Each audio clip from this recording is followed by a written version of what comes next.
I only do 3 lectures instead of 4, on Thursday a little bit of the same. Today I'm going to share with you my exact approach that I used in medical school to study for exams, where I always felt prepared going into an exam and always felt confident leaving it, all of that without getting stressed out. Let's get into it.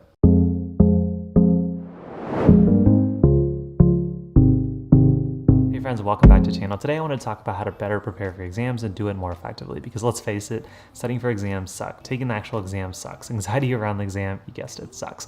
But we can make it a little less sucky if we have a nice copy and paste system that we can use across all exams. And this was the exact system that I used when I was in college and also when I was in medical school. So if you're ready to hear that step-by-step system, let's get into it. But first, go ahead and just smash that like button down below. It really helps this video out. Did you do it?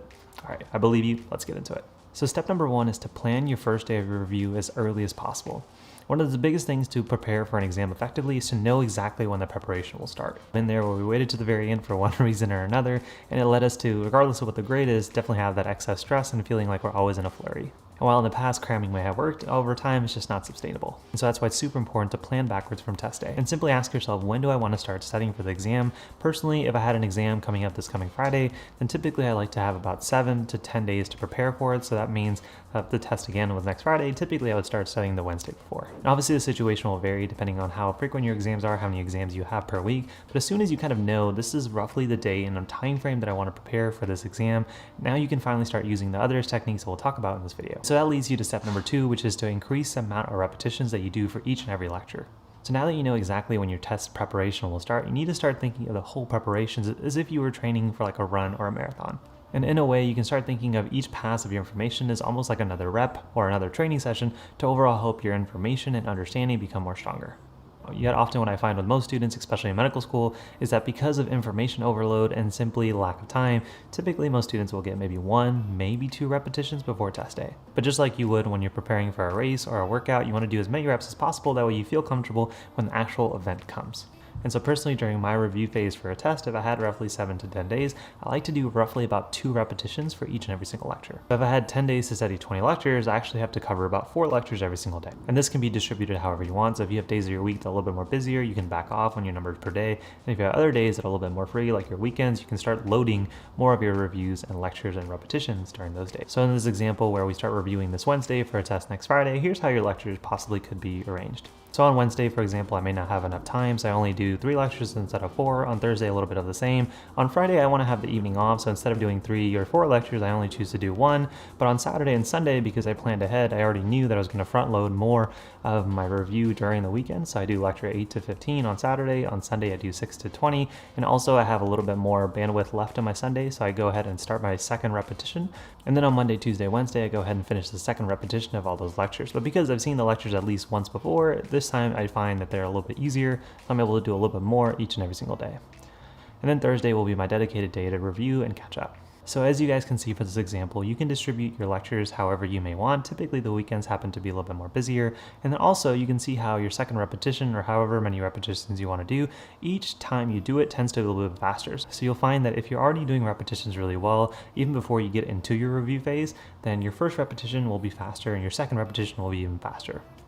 And then finally, as you guys can see, I like to use my Thursday or the last day before the exam as a buffer to either catch up in case I'm behind, or simply use it as a confidence day. Typically, there are going to be a few topics that really just linger in the back of my head and your head and be like, ah, man, I really hope that doesn't show up, but it's my one day to say, okay, let's focus on those topics because everything else is kind of covered at least twice. And at the very end of that Thursday or that buffer day, I like to do just a quick flip through of all the materials. So if I have all my slides, I just kind of flip through them like within a second, just so I can see all the material and say, okay, I've seen this, I've seen this, I've seen this. So it's really a little bit of a confidence booster. And then finally, I use that last bit of the evening to just do something for myself instead of doing what most of my classmates doing, which is cramming. So if you don't already, try to create a regimented schedule where you kind of know exactly what lectures you'll be reviewing each day, and try to distribute it in a way where you're doing as many repetitions as possible within the amount of days you have, as well as giving yourself a little bit of buffer, that way you can feel that confidence at the very end. Now finally, step number 3 is to gather your difficult topics and master them over time.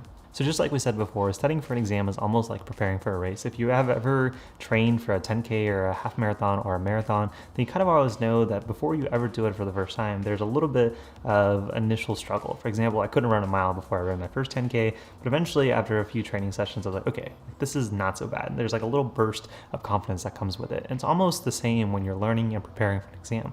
You have X amount of topics that seem overwhelming when you're first starting, and then every single time, as long as you can keep track of what topics you need to know, you almost think of everything like a check mark. Or if you're preparing for a race, if you're running 26 miles and preparing for a marathon, it's almost like, okay, I can do 1 mile in a row, I can do 2 miles in a row, I can do 4 miles in a row. And that confidence continues to build up because ultimately and ideally you want to know all of the material, but you don't need to know all the material at once.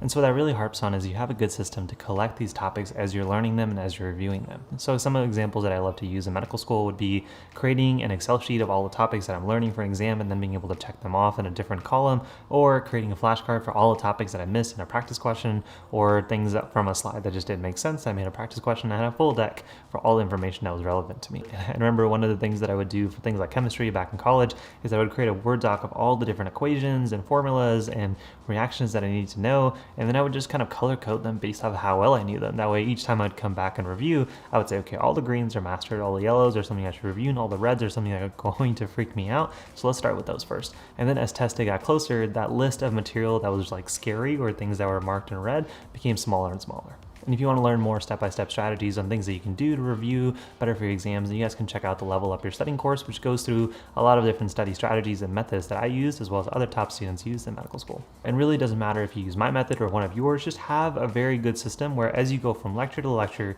you essentially are growing a database of all the material you need to know. And then slowly as you review each lecture, with each repetition, you should be able to see your database and say, okay, I've mastered this feels comfortable, or this doesn't. And then the next repetition that you come back to that initial lecture, you can say, okay, let's focus on these first before I focus on the rest of the topics. And over time, you'll find that just as you prepare for a marathon where you feel good for mile 1, mile 2, mile 3, you'll feel good for lecture 1, lecture 2, lecture 3, and then ideally you'll be ready when the exam comes around. If you don't take anything else from this video, just remember that you don't need to know everything on day 1. You just need a very predictable system where you can gather information and then do as many reps as possible. And again, if you want more help in creating a system like that for yourself, then check out the Level Up Your Studying course, which will be linked down below. But most important takeaway is to think of test day like a bunch of little tiny checkboxes that you have to do. And the more checkboxes you can click off as you get closer to your test day during your review phase, the more confident you'll feel and the better you'll ultimately do on the exam. But with that being said, guys, those are my tips and strategies on how to better effectively prepare for your exams. Now, obviously, there's a lot more nuances that go into it, so if there's something that I didn't cover, go ahead and drop your comments down below.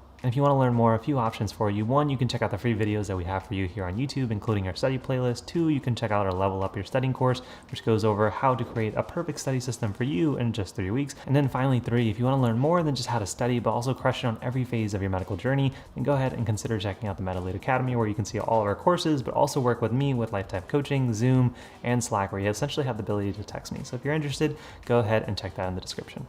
But with that being said, guys, hopefully you guys enjoyed this video. If you did, take one piece of advice that you really enjoyed, apply it to your day-to-day, and come back to this video and report back on how it worked. Too often we take way too much time actually listening to advice and not enough time applying it. So take one thing from this video that you actually enjoyed and let me know how it works. And then 2, if this content resonated with you, if you enjoyed the channel, go ahead and hit that like button to support this video on the YouTube algorithm. Consider hitting that subscribe button for more videos just like this, and add your comments down below. I love interacting with you guys in the community. And if you enjoyed this video, then check out this video on how you can use Anki like a pro to help you dominate on your medical journey. But with that being said, guys, thank you so much for joining me on my journey. Hopefully that was a little help to you guys on yours. I'll see you guys in the next one. Peace.